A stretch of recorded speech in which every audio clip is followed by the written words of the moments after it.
Worldview Weekend Hour begins right now.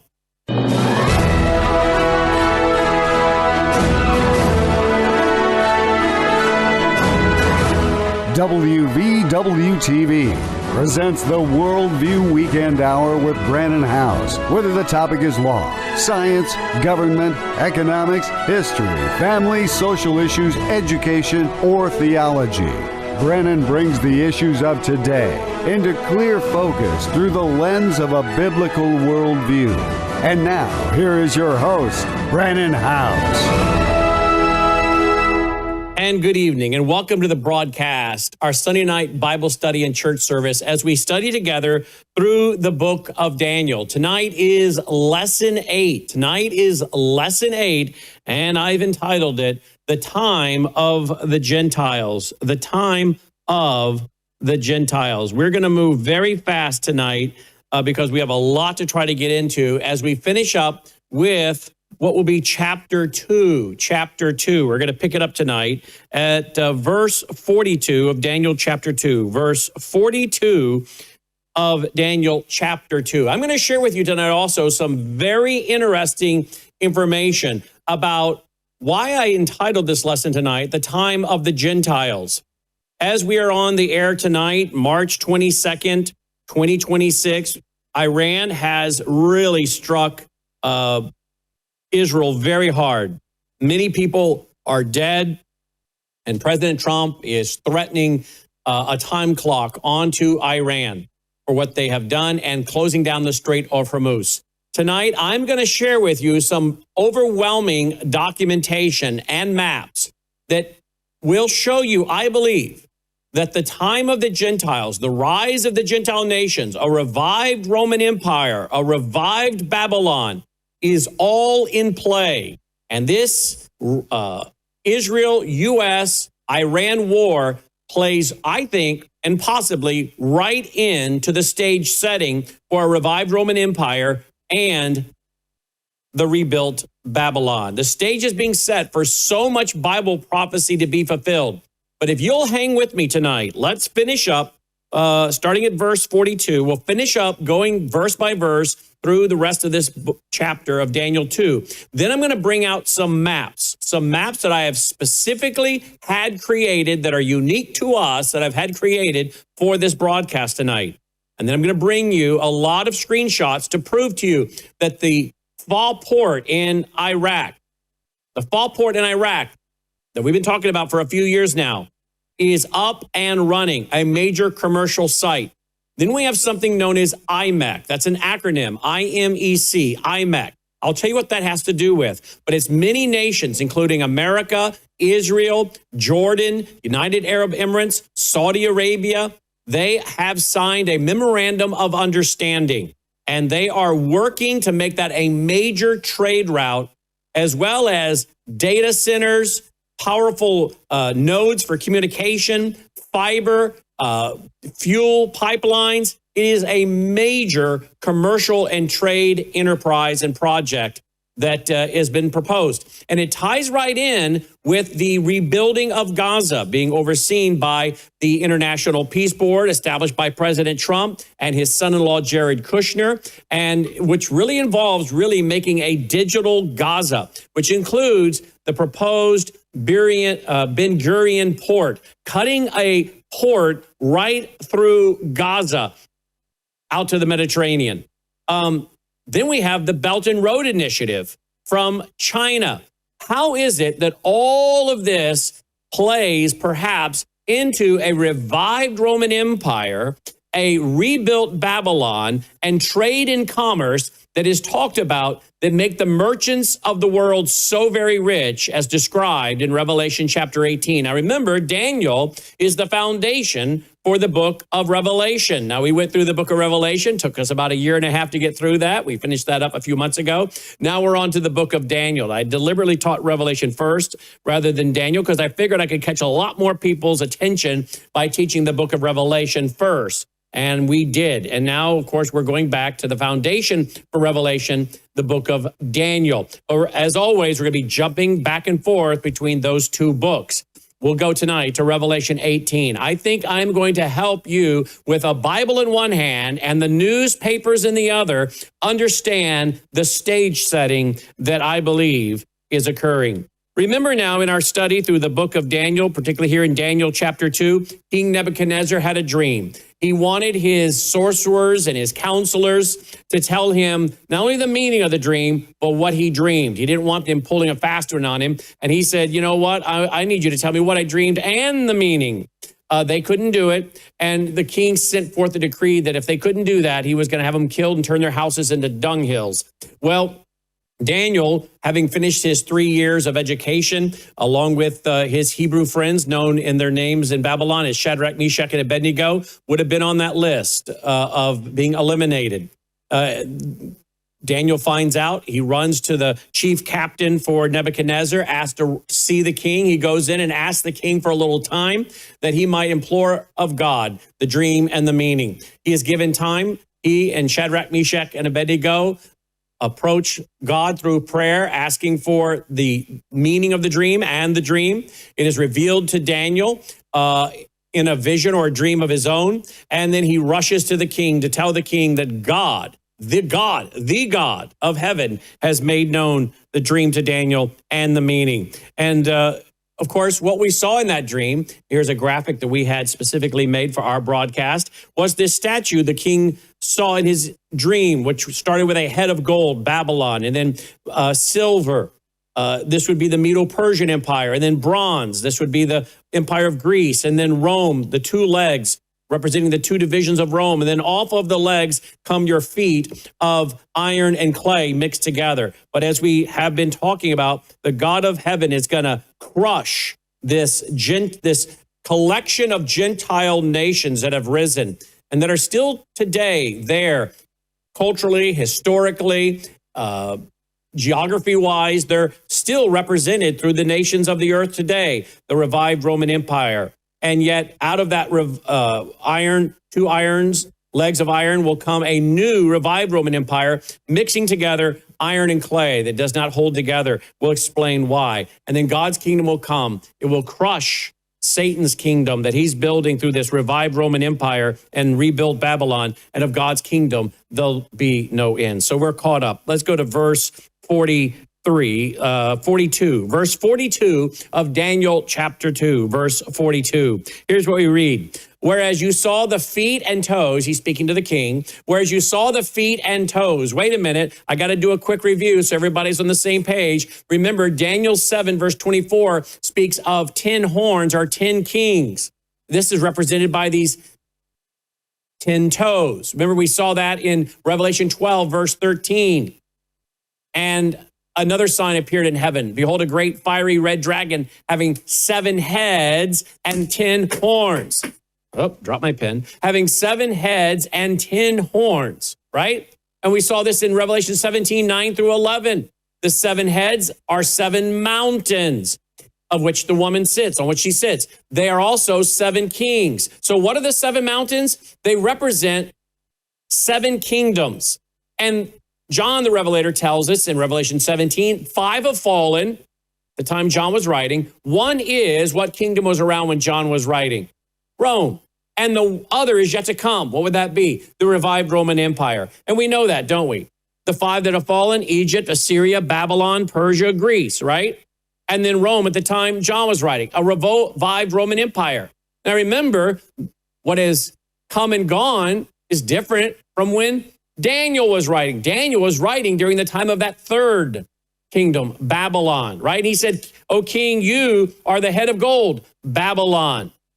And we see in Revelation 17, verses 12 through 13, the 10 horns, which you saw are 10 kings who have received no kingdom as yet, meaning at the time that John was writing, they had not yet received a kingdom, but they will for a short time, and they're going to give their power and authority to the Antichrist through a revived Roman Empire. And I showed you last week, as I have for several years, the European Commission put out dividing the world into 10 regions many years ago, like a North America Union, a Central American Caribbean Union. I've showed you that. I showed you where the United Nations on their own website has divided the world into 10 regions. Do these indeed represent the 10 toes? Well, That would be the working theory right now for us. We know the Club of Rome has divided the world into 10 regions. So this is indeed, I think, what's being discussed. That's our theory. We'll have to watch as the stage is being set for these things to come to pass. So he said, whereas you saw the feet and the toes. And yet we know that not only do you have the idea of a North American Union, a South American Union, these various unions proposed by the United Nations, the European Commission, the Club of Rome. Now you have this guy by the name of Alexander Dugin, I talked about last week, who is known by many news outlets as being Putin's brain. And he is now infiltrating MAGA. And he's telling people to listen to Tucker Carlson and Candace Owens and Alex Jones and Jackson Hinkle. And I spent some time reading his book here on multipolar world. He calls it multipolarity. What he really is talking about is dividing the world into several regions. I briefly mentioned this last week, but I want to bring us all up to speed now. So what I'm basically trying to show you is there are various groups fighting for control of the, if you want to call it that, new world order. Who is going to be in charge? Russia? China? The Islamists? Or is it going to be America, Europe, working with more, what we maybe call more moderate Islam compared to that of Iran, UAE, Saudi Arabia, etc. Working together, will they rule and control the New World Order? So there's a battle going on. But Alexander Dugin in his book divides the world into these various unions. He even talks about including a North American currency, the Amero. That's a North American union. So isn't it interesting, all the different people that are working on who is going to rule the world? Wasn't there a pop song in the 1980s entitled that? Everyone wants to rule the world. Well, there are a lot of people wanting to rule the world. What plan will they go with? Interestingly enough, almost all of them divide the world into various regions with a supra authority. Who is going to dominate the supra authority? Will it be a Eurocentric world government with Great Britain and many of these nations we'll talk about tonight, and maybe America? Or is it going to be China and Russia? Here's a quick quote by Alexander Dugin, Putin's brain. He said, quote, Islam will be really a power on the global scale when it could resist the global West and destroy Israel. Before that, there is no Islam. It is just dispersed groups of some business and political dealers who are making always some deals with the West. So it's not the real power. What he's saying is, if Islam wants to be a world power, they need to work to defeat Israel and the West. And of course, we see Putin working with some of the Muslim nations closely, like Turkey, right, and Iran. And yet some of these other Muslim nations are a little afraid of Iran and perhaps Turkey. So there's a real battle going on. Dugin has gone on to say, so, quote, we need to follow people like Tucker Carlson, Candace Owens, Alex Jones, Andrew Napolitano, Larry Johnson, Jackson Hinkle, absolutely great Kim.com that we should invite next time for our conference. He's very great. So we need to reach these nonconformist MAGA people in the United States, end quote. What's he talking about? A group of people within MAGA that are really in many regards talking about, I think, Russian propaganda, pro-China propaganda in some regards as well, making light of Islam, thinking that somehow there can be a friendship with Islam in a way that would incorporate, allowing them to, in some regards, implement their Sharia and other policies. We see so many of these people making ridiculous comments about Islam. And of course, we know there's the BRICS banking system, Brazil, Russia, India, China, South Africa, and a bunch of other nations that have joined. The main 11 are Brazil, Russia, India, China, South Africa, Saudi Arabia, Egypt, United Arab Emirates, Ethiopia, Indonesia, and Iran. Now, the question is President Trump, here we are again on the evening, the Sunday night, March 22nd, 2026, is President Trump going to break apart the BRICS? Is he going to be able to do what is known as the Liberty One? He's really pushing the idea of this cryptocurrency that he and his family are really excited about, and using it as a cryptocurrency, like a central bank digital currency, if you will, and getting the world to trade through this system. Is this going to be what helps to break apart the BRICS system?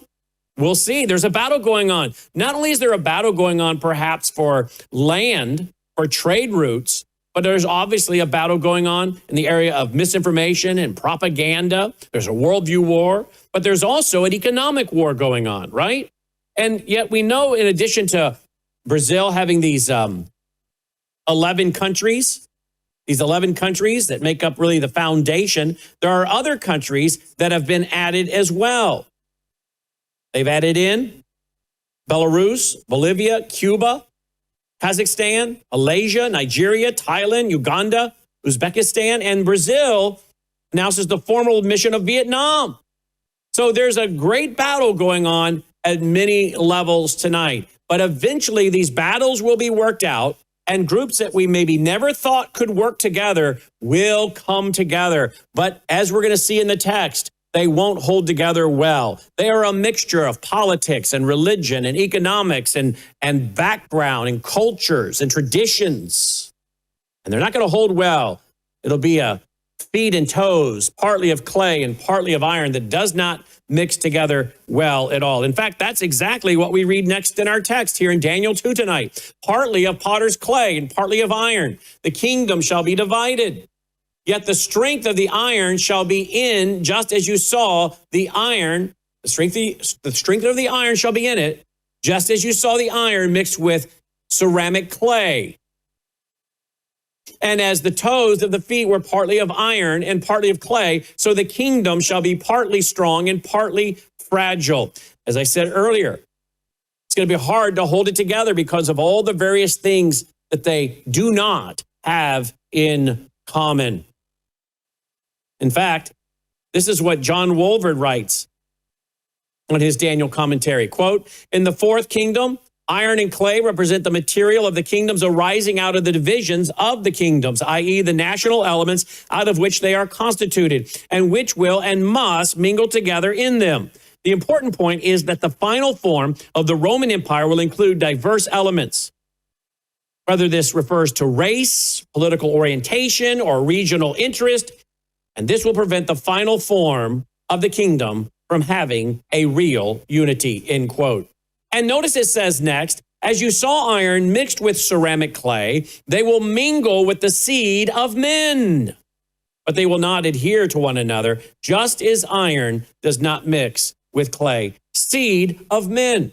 What does this refers to? What does it refer to? Well, again, it possibly refers to intermarriage. Reynold Showers, writing in his commentary on the book of Daniel, says, quote, different groups of people would combine with one another to form the final stage of the empire, but they would not adhere completely to one another, just as iron and clay do not combine completely with each other, end quote. But don't forget again, the iron is coming right out of the iron legs of Rome with the revived Roman Empire, having some of the same traditions, landmass, geography, if you will, history, culture, but mixing with clay, and it will not hold together. The text says, next, and in the days of these kings, the God of heaven will set up a kingdom which shall never be destroyed. And the kingdom shall not be left to other people. It shall break in pieces and consume all these kingdoms, and it shall stand forever. Inasmuch as you saw that the stone was cut out of the mountain without hands, and that it broke in pieces the iron, the bronze, the clay, the silver, and the gold. So all these kingdoms that have made up the Gentile nations, the ruling of the Gentile nations, then as they established ultimately their new world order with a one world leader, a one world economy, a one world religion, the God of heaven will break them apart when his kingdom that is not cut by human hands comes.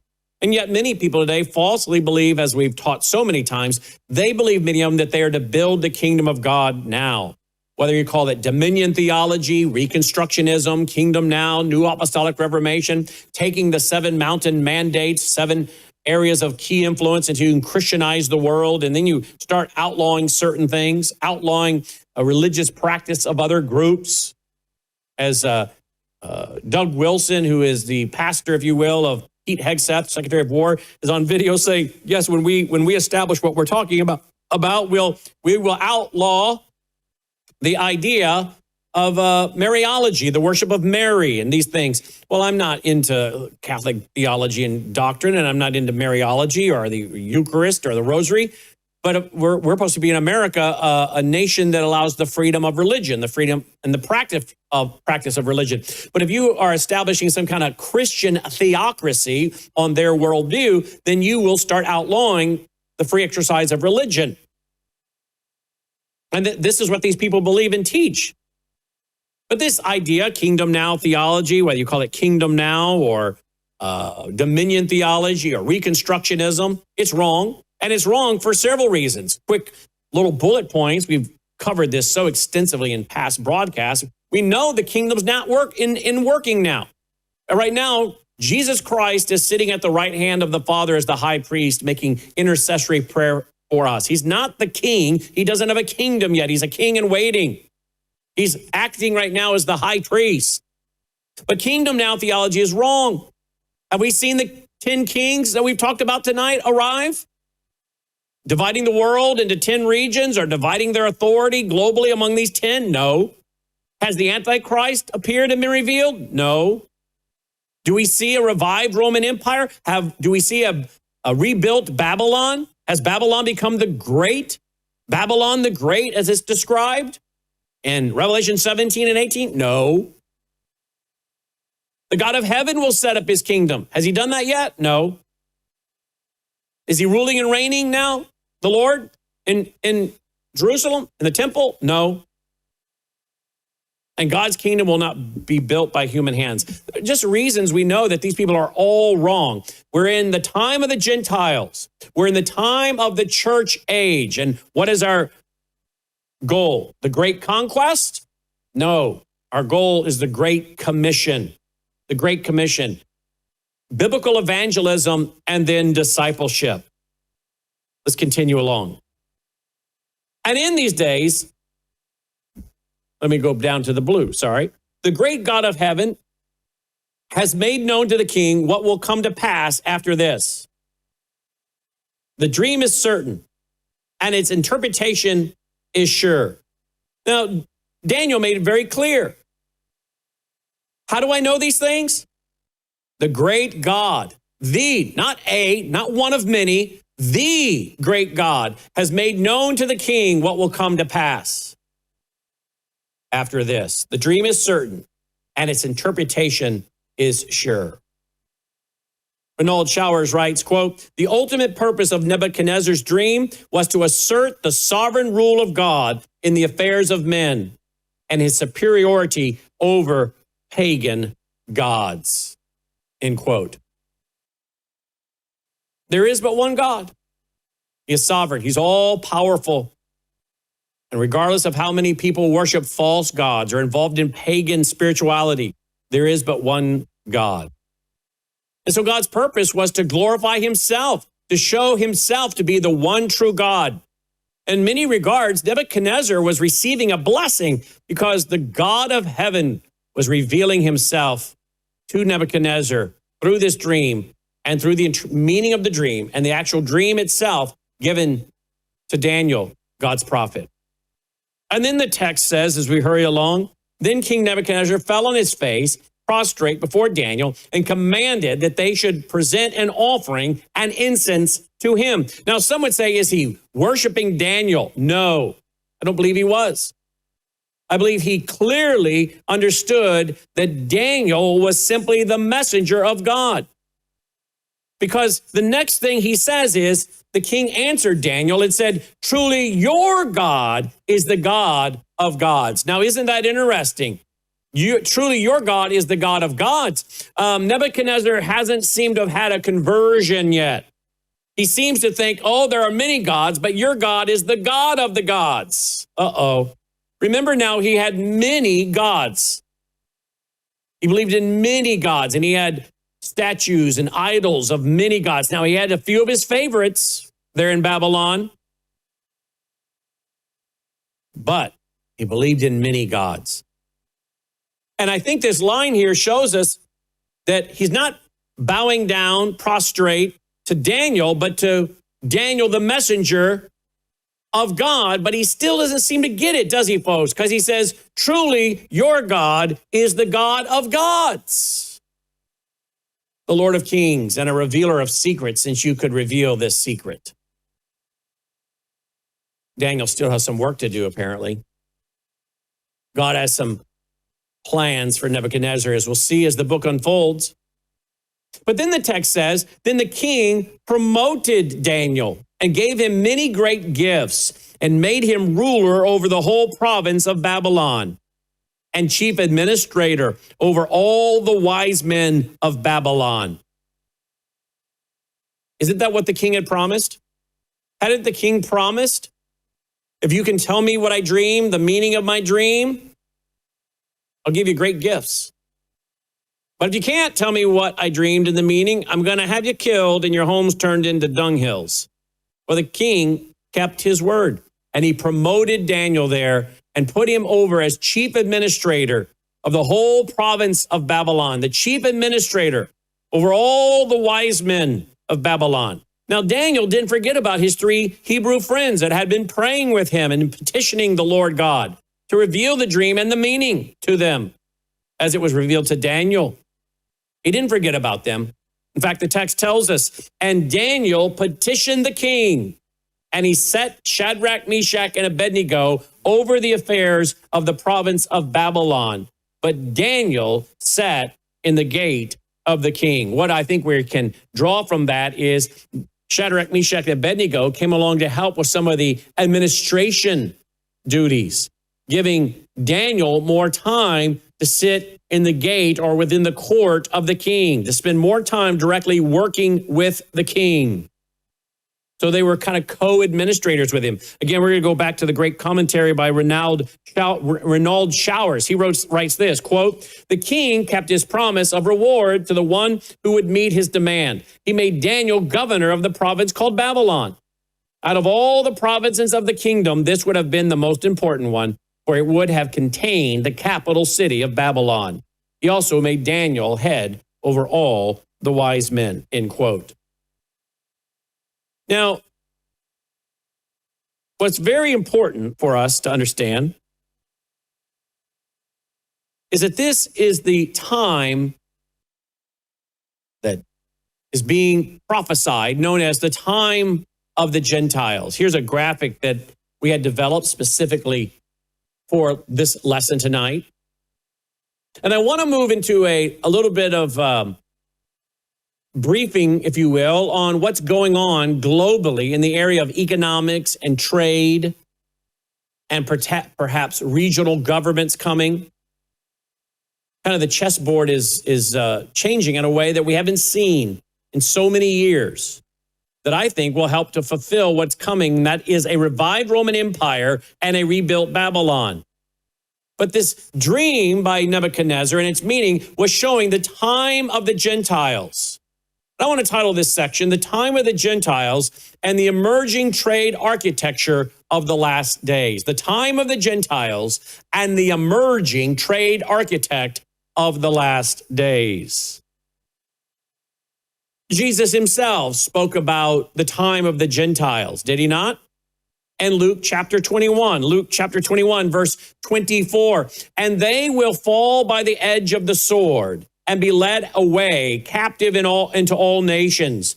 And Jerusalem will be trampled by Gentiles until the times of the Gentiles are fulfilled. Is that not what happened to the Jewish people?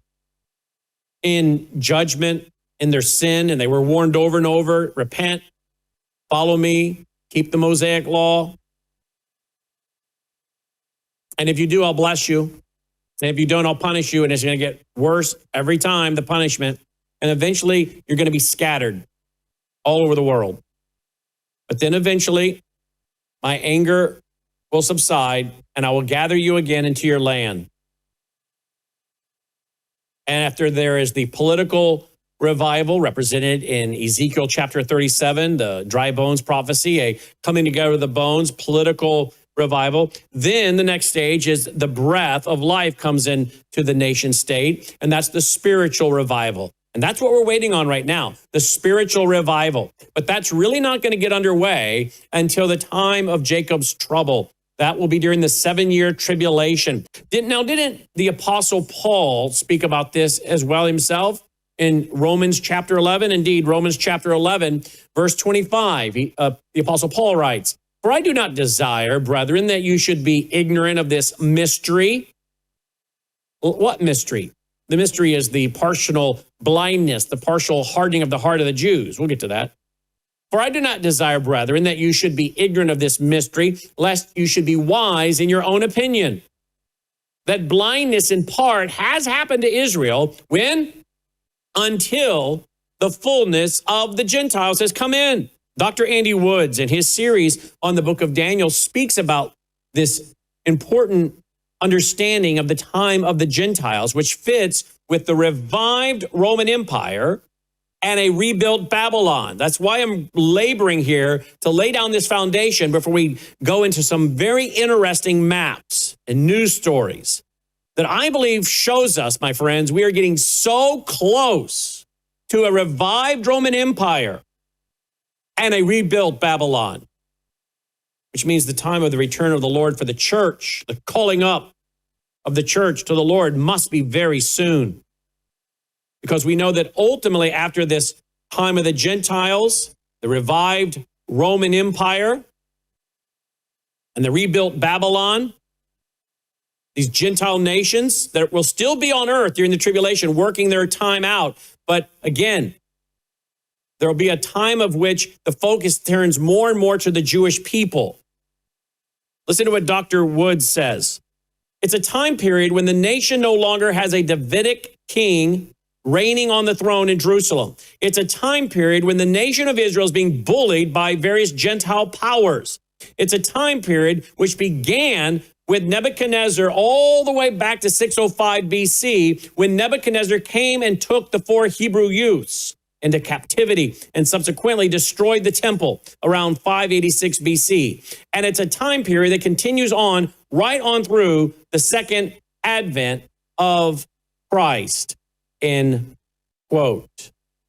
The end of the Gentile kingdoms will not happen until the second coming of Christ. I want to make sure I'm explaining this very carefully.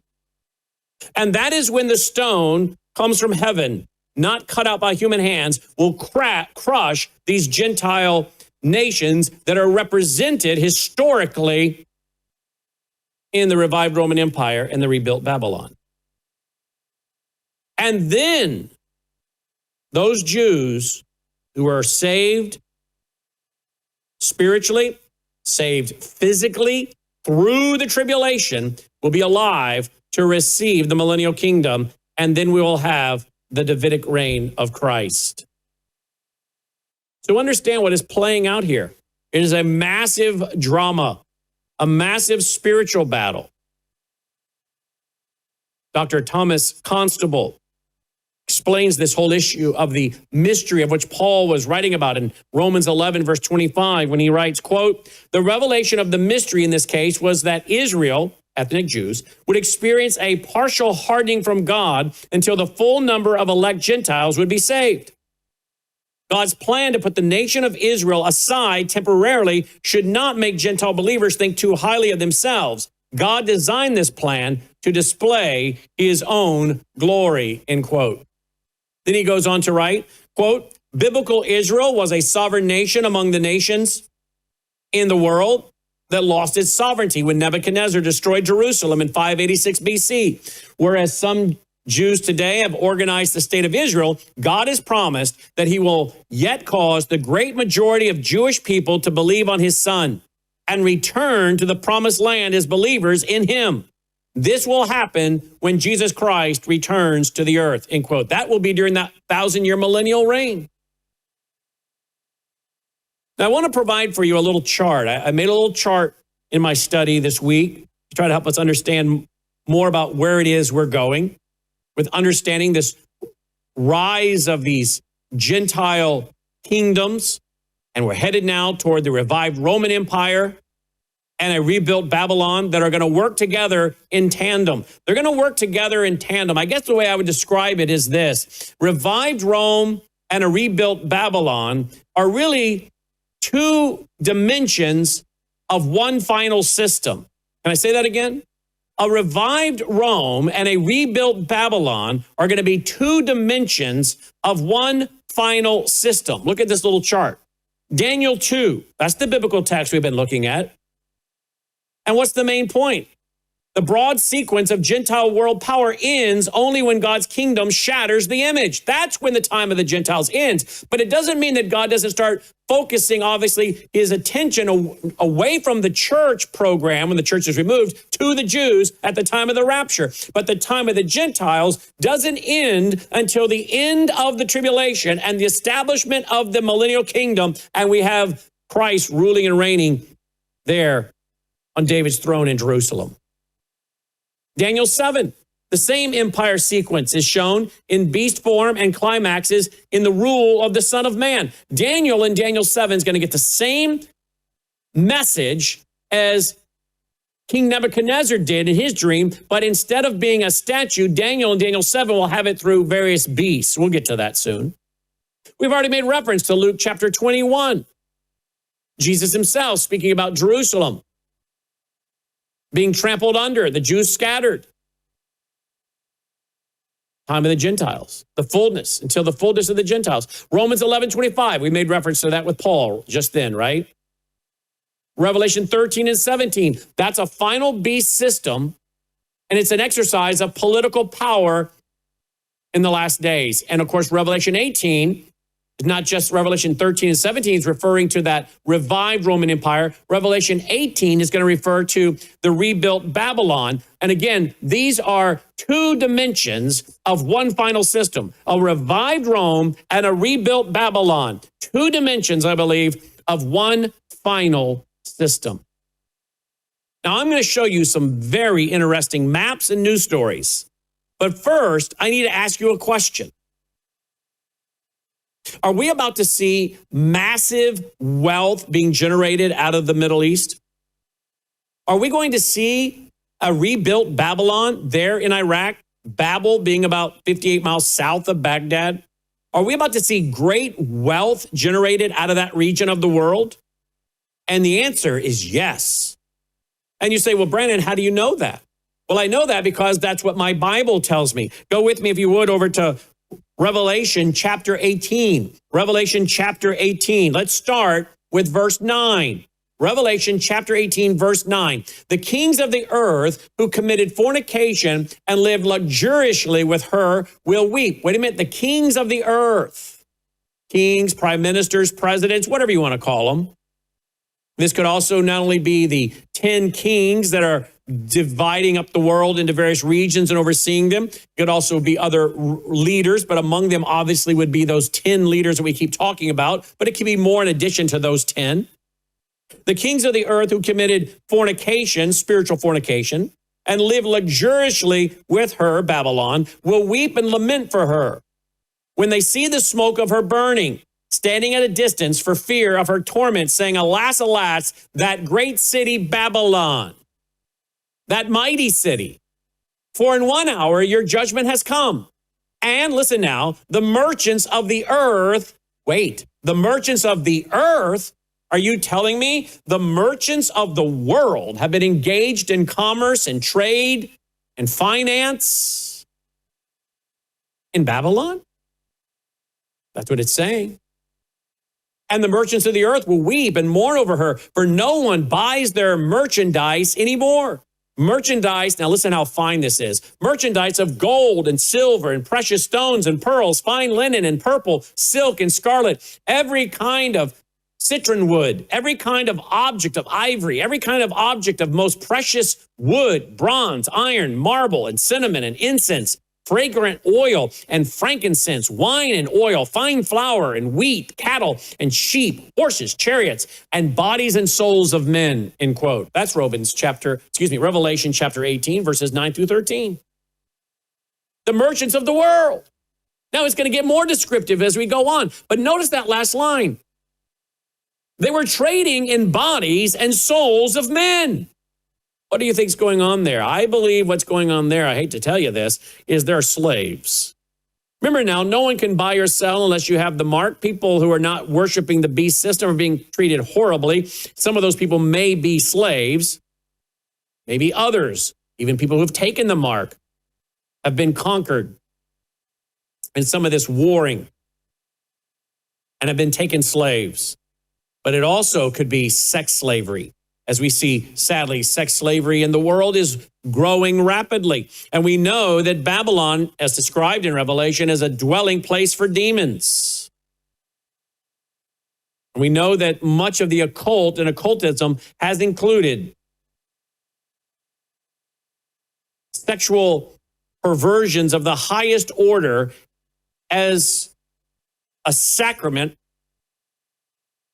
as a form of worship to their chosen god or gods. So it's very possible this is sex trading going on as well. Now let's pick it up. Revelation chapter 18. Pick it up with verse 15. Here's what we read. Talking about Babylon.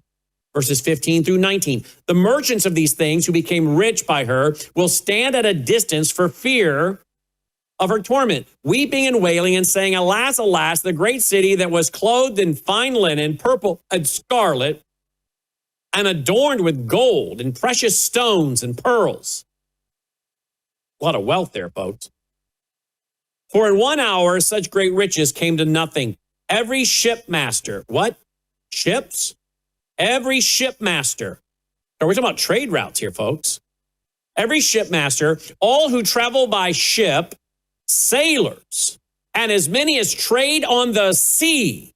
Now look, John, under the inspiration of the Holy Spirit, made clear effort to let us know that this involves ship trading or trade with ships, travel by ships, sailors, trading on the sea. These are trade routes. It's almost as if John is repeating himself so as to make sure we fully catch it. Every shipmaster, all who travel by ship, sailors, and as many as trade on the sea. Could he have not said that much shorter? Sure, he could have. I don't think he wanted to. I think under the inspiration of the Holy Spirit, he's leaving us a big clue right here. Babylon is going to be largely, the rebuilt Babylon is going to be largely around world trade, a major financial and commercial center. And it says that the merchants who became rich by her stood at a distance and cried out when they saw the smoke of her burning, saying, what is like this great city? They threw dust on their heads and cried out, weeping and wailing and saying, alas, alas, that great city in which all who had ships on the sea became rich by her wealth. Notice again, John goes out of his way to say in which all who had ships on the sea. He's not leaving out any clues for those who are looking. It says, for in 1 hour she was made desolate. There's going to be a rebuilt, revitalized, and rich commercial and financial global headquarters for Antichrist. It's described in Revelation 17 and 18, Babylon. Now remember, we've been discussing the fact that we have a revived Roman Empire and a rebuilt Babylon, and they are two dimensions of one final system. They are two dimensions of one final global system. Now let's begin to break down. Is this all about to happen? Is the stage being set for a revived Roman Empire and a rebuilt Babylon? I made this little graphic over the weekend when I was doing my study. Revived Rome and rebuilt Babylon, two dimensions of one final system. A world kingdom built on a political and military system and a commercial and financial system. A revived Roman Empire. Political and military shell of the beast system, the Mediterranean and Europe's sphere of power, treaty structure, enforcement, and imperial reach, often tied to Daniel 2, Daniel 7, Revelation 13, and Revelation 17. Right? And then we go over to Babylon. Commercial. We saw that, didn't we? Luxury, merchant center. We just saw it described there. Revelation 18. Wealth, seduction, global trade concentration sit inside the large beast order without replacing it. No, it's part of it. A revived Roman Empire and a rebuilt Babylon are two dimensions of one final global system. As we see in the vision, I believe, of King Nebuchadnezzar. Now, let me show you something. Here is a map. Again, I had this specifically made for us for tonight. This is our map. We had this made. And this is what is known as the India, Middle East, Europe Economic Corridor, or acronym IMEC, connecting India to Europe via the Arabian Gulf, Strait of Hormuz, and Northern Corridor. Hold on, did someone just say the Strait of Hormuz? And isn't that in the news right now, tonight, March 22nd, 2026, as President Trump has told Iran, now they have less than 48 hours, but he told them over the weekend, you have 48 hours to open that Strait of Hormuz, or you have seen nothing yet compared to what's coming to you. And we're on countdown. We even have many thousands of Marines, we're told, moving into the region. Perhaps they will have to be used on the ground to grab this Strait of Hormuz. But wait a minute, are you telling me, Brandon, that there is a plan that includes what is known as India, Middle East, Europe Economic Corridor, and it involves the Strait of Hormuz? I am. And you can see the various trade routes and plans, sea routes, railroad, roads, energy and data pipelines, rail hubs. Here's an article by my friend Patrick Wood. He wrote this article this last week. Look at that, March 20th, 2026, came out 2 days ago. I had him on the broadcast the other night to discuss it. IMEC, that's the acronym. Trump's war with Iran is about global trade, period. He's leaving no room for argument, is he? And maybe he has every reason to be that strong in that headline. Here's what he writes. The India, Middle East, Europe Economic Corridor, or IMEC, or the acronym, is being called one of the largest and most ambitious infrastructure projects in modern history. Trump called it one of the greatest trade routes in all of history. IMEC is not just a trade route, it is a control corridor. I want you to understand that. Don't forget that. It is a control corridor. A fully integrated system of rails, roads, shipping lanes, ports, fiber optic cables, energy pipelines, and data centers stretching from India to Europe.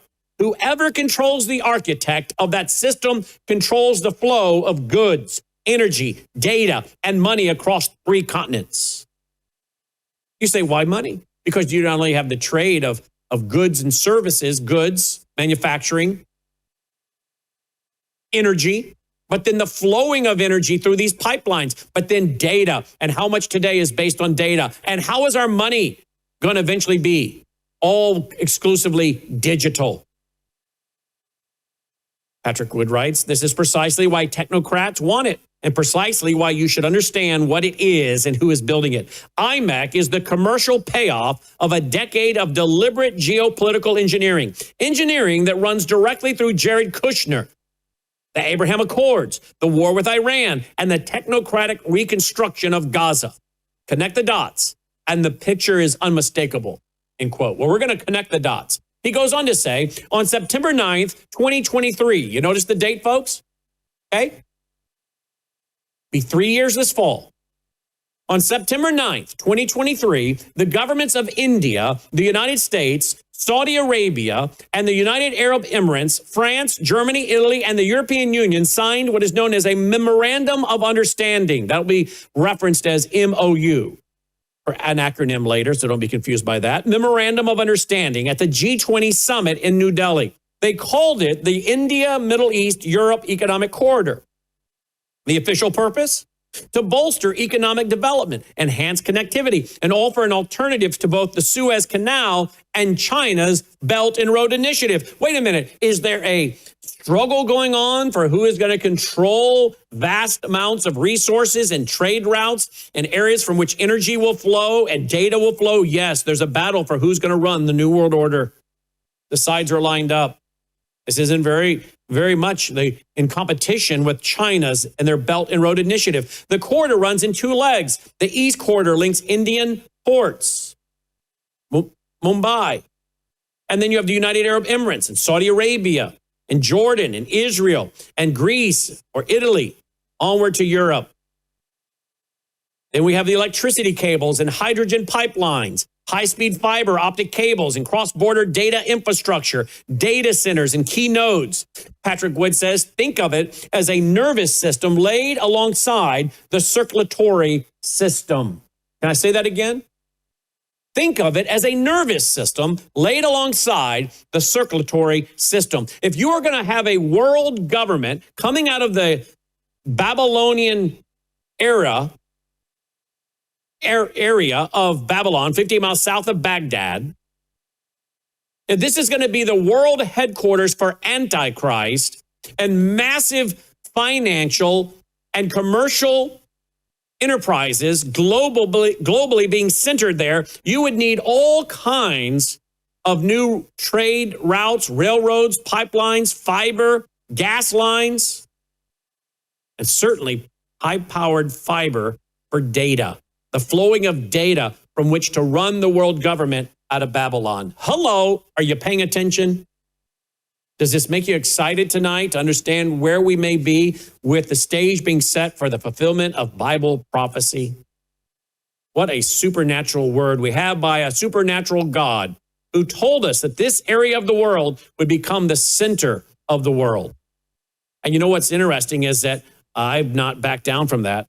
I wrote this book in 2016, The Coming Religious Reich. Reich means empire or kingdom. I talked a lot about Babylon. And Dolly, quit that. Dolly. Sorry, guys. Quiet. I talked a lot about that in my book, 2016 on Babylon. And there wasn't much to say in 2016. Here we are 10 years later, and there is so much I can say about Babylon. Just wait. Trust the Bible and wait. Trust the Bible and wait. Now look what Patrick Wood goes on to say. The Trilateral Commission, which I have tracked since partnering with Anthony Sutton in the late 1970s, declared 2023 as year one of this new global order and its planetary meeting in New Delhi. Year one of the new global order. The same city where IMEC had their memorandum of understanding was signed 6 months later. The same year, the same participants, the same framework of managed global integration under expert governance structures, insulated from democratic accountability. That's right. We're going toward, folks, not communism. Communism and Islam is being used to destroy the Western societies and break them down and bring chaos until big government and big business merge together for all kinds of agreements that really, I believe, put corporations more in charge than anything. And when you go and study President Trump's International Peace Board, it's pretty much him and the guys on it running it, independently of anything else. Indeed, insulated from any kind of democratic accountability. No wonder Daniel calls them kings. Have you thought about that till tonight? Have you thought about that until tonight? We thought, well, maybe Daniel just doesn't know the word president or prime minister. Perhaps that's why he chose the word kings. But perhaps there's more than that. Perhaps it's because these men, the 10 horns, are 10 kings who have not yet received a kingdom yet at the time John was writing, but they will. And when they do, they'll set up these divisions, 10 toes. But then they'll give their power to the Antichrist. And maybe they're referred to as kings because they are going to be bypassing what would have been normal democratic accountability. Here's another chart I had made. Major wars fought over trade routes. We don't have time tonight to go through these, but maybe just go to a search engine and type in, please list off all the wars that have been fought over trade routes. And my, there are so many wars that have been fought over trade routes. And you know, this is an area worth fighting for because so much comes out of it. Look at this little graph I had made. Why the Strait of Hormuz matters so much.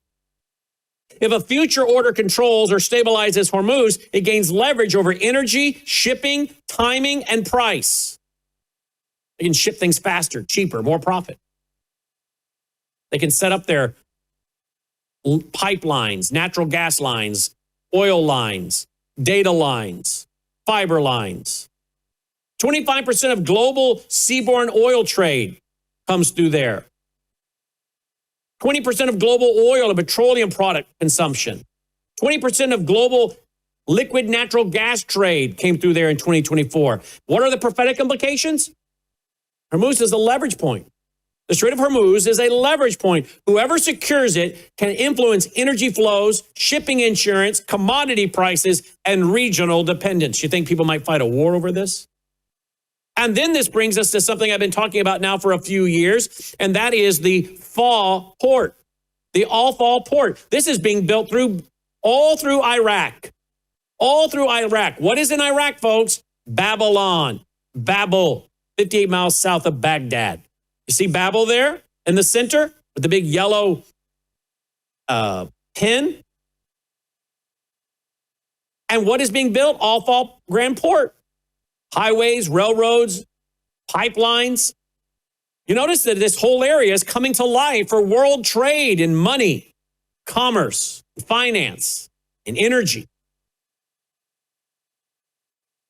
Here's a headline: rebuilding Basra's maritime power. Is Al-Fall Port the game changer for Iraq? Well, it's been described as one of the largest commercial sites in the world. The new Silk Road of our region, Iraq's rival to the Suez Canal. Development Road project links Iraq to Turkey.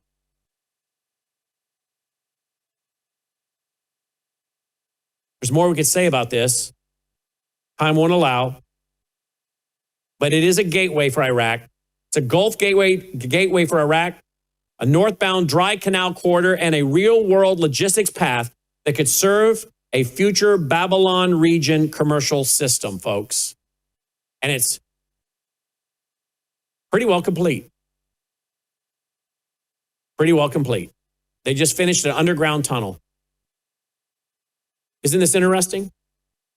Revelation 18. Now, does Babylon need a port? No. Revelation 18, 17 through 19 says every shipmaster and all the company in ships and sailors and as many as trade by sea stood afar off. They stood afar off. So the chapter makes it explicit. Merchants, mariners, carriers, or cargoes, they feel the collapse. It doesn't say that Babylon itself must have oceanfront harbor. So we got to be careful. Babylon can be an inland command and luxury center tied to an external sea gateway, such as Grand Fall. You see, we could link all these projects together. What if we take IMEC and we cut a deal and we can mix together some working with the Al-Fall port? Now we're onto something, right? But wait a minute. IMEC, that also includes the idea of a new Ben Gurion port or canal, the Ben Gurion Canal going through Israel and through the Gaza. We brought this out shortly after the October 7th war, that if they clean out the Gaza Strip, they might now be able to actually put in what's been talked about for a few decades now, a Ben Gurion Canal coming up from the Red Sea and dumping out on the other side of Israel in the Mediterranean. A few months ago, I put into a search engine, is a digital Gaza? Will Gaza be turned into a digital city? Something like that. Well, I put into a search engine, will Gaza be turned into a digital city? I put in a few different things, different words I picked until I somehow stumbled upon this PDF. Now, this is actual screenshots of a PDF of a plan being put out and pushed by the president's son-in-law, Jared Kushner, and others. The Great Trust, from a demolished Iranian proxy to a prosperous Abrahamic ally. Remember the Abraham Accords that President Trump wants so badly, which I think are setting the stage for some kind of peace treaty that will be confirmed by Antichrist between the Arab world and Israel? Oh, my friends, so much of this is lining up, is it not? But notice what this PDF says. You'll find it online. It's a U.S.-led multilateral custodianship, the Gaza. U.S. strategic benefits, massive dollar gains, and it'll accelerate IMEC. Wait a minute, we were just talking about IMEC, right? Well, having control of Gaza is going to accelerate IMEC. So it all goes together, folks. Did you know there were so many moving parts? The need to clean out Gaza, get control of Gaza, develop Gaza, get control of the Strait of Hormuz that we're watching right now in real time on this sunny night, March 22nd, 2026. This is all part of a global plan that I think is helping to set up the rebuilding of a revived Roman Empire and a rebuilt Babylon. As we saw through the vision that was interpreted by Daniel of Nebuchadnezzar's. It will also solidify the Abrahamic regional architecture. So this is not only about trade and economy and money and power and centralized world government, even if these people don't know they're building centralized world government, and I bet a lot of them don't. God is simply stepping back and letting them do what is in their heart and their mind. But little do they know, many of them, that they're building, I believe, the architecture for a world government in Babylon. But this will also solidify the Abrahamic regional architecture. This will give the Muslim nations like Saudi Arabia, the United Arab Emirates, and these other Muslim nations skin in the game and reason to want to get along with Israel and to want to deal with the extremists like Iran. The goal? It says right there, a thriving Gaza at the crossroads of a new Abrahamic architecture. The risk? Gaza is an Iranian outpost in a moderate part of the region that will threaten IMEC and Abrahamic architecture. Hello, why do we need to see the end of the influence of the Ayatollahs there in Iran? Because they are a threat to IMEC and Abrahamic architecture. You know what we're doing here, folks? We're stabilizing the region for the coming of an Abrahamic Accords and a peace treaty between these Arab nations and Israel, as the Bible says, and we're preparing the region, they are, with these world conflicts for a rebuilt Babylon. And all the data centers and all the fiber and all the trade and commerce and financial headquarters that will be there in Babylon. Again, remember now, these are two dimensions of one final system. Here from that same PDF, Gaza 2035, regional vision, the IMEC's bridge to the Mediterranean. There they mention IMEC. This isn't conspiracy. It's in their document. These are all connected programs. But how many of you knew that Gaza has anything to do with what's going on with Iran, or that Gaza and the Strait of Hormuz, or that IMEC and the Strait of Hormuz are all tied back to Gaza? This is all part of the same plan. Many people are seeing it, I'm afraid, as bits and pieces, not as the big picture. Tonight, you've received the big picture. And the big picture is even bigger than most realize, because God wrote this history before it's come to pass. In that same PDF, we see this, that the Abrahamic Infrastructure Corridor, now they're calling it an Abrahamic Infrastructure Corridor. And again, they mention IMEC. Massive railroad, pipelines, and fibers built to connect the Abraham Gateway to regional hubs across IMEC, the UAE, Egypt, Israel, and Jordan. Notice at the bottom there, all services and economy in these cities will be done through ID-based digital system. Yeah, it's going to basically be little 15-minute cities all through Gaza. And this is why, again, you're going to have banking there, and you're going to have lots of fiber, fast internet, and data centers. And I believe it's going to be a test for much of the world. We see also in this PDF, all services and economy in these cities will be done through ID-based, AI-powered digital systems. And then I had a map made. Again, this is an exclusive map to us. We had made for this study tonight. China's Belt and Road Initiative. Look how complex that is. Now, the question is, will these be dueling systems, or will one or two or three leaders in the world be taken out so that they can get in line with 7 others? There'll be 10 leaders. 3 will have to be removed and replaced, so all 10 are on the same page. I don't know if that has anything to do with this. Will they somehow cut a deal where we all work together? When I say we, mean the world, where the world all works together? I don't know. Is there going to be a great big global war? Are various people going to go to war? We're going to be told it's for this reason and that reason. And those may be legitimate reasons, but it won't be the real reason or the ultimate reason. It'll be one of many reasons we go to war.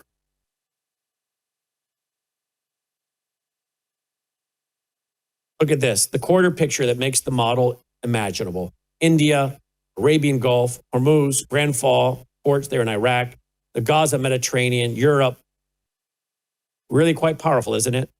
But Daniel chapter 7, verse 8, as we get ready to conclude, says, I was considering the horns, and there was another horn, a little one, coming up among them, before whom 3 of the first horns were plucked out by the roots. And there in this horn were eyes like the eyes of a man, and a mouth speaking pompous words. The Antichrist, folks, is going to have to go to war and rip out 3 leaders by the roots to get his new world order in place. Is that what's going to spill over into the tribulation period after the church is removed? Battles for control of geography and trade routes, finances. Is the stage being set not only for a revived Roman Empire and a rebuilt Babylon, but is the stage being set for a battle that's coming? Maybe one we'll see in our lifetime, or is that a battle that will be fought by the Antichrist? Steve Waterhouse, in his book, Not by Bread Alone, writes, quote, the Antichrist does not begin the tribulation in control of the world. He must gradually conquer it. His first move brings him in control over the revived Roman Empire. The original New Rome will consist of a 10-nation federation. The Antichrist will destroy 3 of these kings and gain control over the whole. Isn't this something, folks? It is all coming together. Integrated systems for global trade, economic control, and centralization of global power. Wow. Aren't we living in interesting times? My friend, Dr. John Whitcomb, who taught about Bible prophecy and so much, would be amazed to watch this. How about John Walvoord or Charles Ryrie? So many of these guys would be quite excited to see what's unfolding, because I think it helps us start with the Bible and then look at the headlines. We didn't start with the headlines and then go to the Bible. We started tonight with the Word of God, the Bible, and then we said, does any of what's in the news sound like it is preparing the way for what is described in Daniel 2, Daniel 7, Revelation 13, Revelation 17, Revelation 18? Wow. Here's the good news as we conclude tonight. Even with all the wars and rumors of wars and missiles flying and Iran shooting off intercontinental ballistic missiles going thousands of miles beyond what many thought they could do, beyond all of that tonight, rest assured, God is in control. The Gentiles, the time of the Gentiles, when Israel no longer had a king, a Davidic kingdom, a king reigning there in Jerusalem, taken off from Judah into captivity into Babylon. Now the time of the Gentiles is represented through the vision of Daniel, Daniel 2. Of Nebuchadnezzar, I should say, interpreted by Daniel, Daniel 2. Daniel will get the same, but in the vision of beasts in Daniel 7.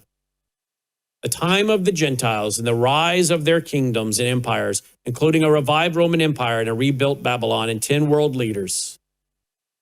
But then, at the end of that tribulation period, God's kingdom will crush Satan's kingdom, the kingdom of these Gentiles. And God will establish this millennial kingdom. The Lord himself will rule and reign. Daniel 2 speaks to this. So with all this going on in the world tonight, don't lose heart. Daniel 2, verses 43 to 44. As you saw iron mixed with ceramic clay, they will mingle with the seed of men, but they will not adhere to one another, just as iron does not mix with clay. And in the days of these kings, the God of heaven will set up a kingdom which shall never be destroyed, and the kingdom shall not be left to other people. It shall break in pieces and consume all these kingdoms, and it shall stand forever. Isn't that what you pray tonight? Our Father who art in heaven, hallowed be thy name, thy kingdom come, thy will be done. Aren't you looking forward to that? Don't fret with all the news going on in the world. It's tough, folks. I was communicating today with our reporter on the ground in Israel, and he said it's getting really serious over here. Missiles flying, people dying, lots of people dead in the last 24 hours in Israel from missiles, ICBMs coming in from Iran. These are scary times, but our hope is in this. God's kingdom will crush these demonic kingdoms. And of God's kingdom, there'll be no end. It will stand forever. Amen? You appreciate what we're doing here? We've gone over a little bit tonight, but I think this is such an important broadcast. We're willing to put in a little bit extra time tonight. If you appreciate what we're doing, we need your support.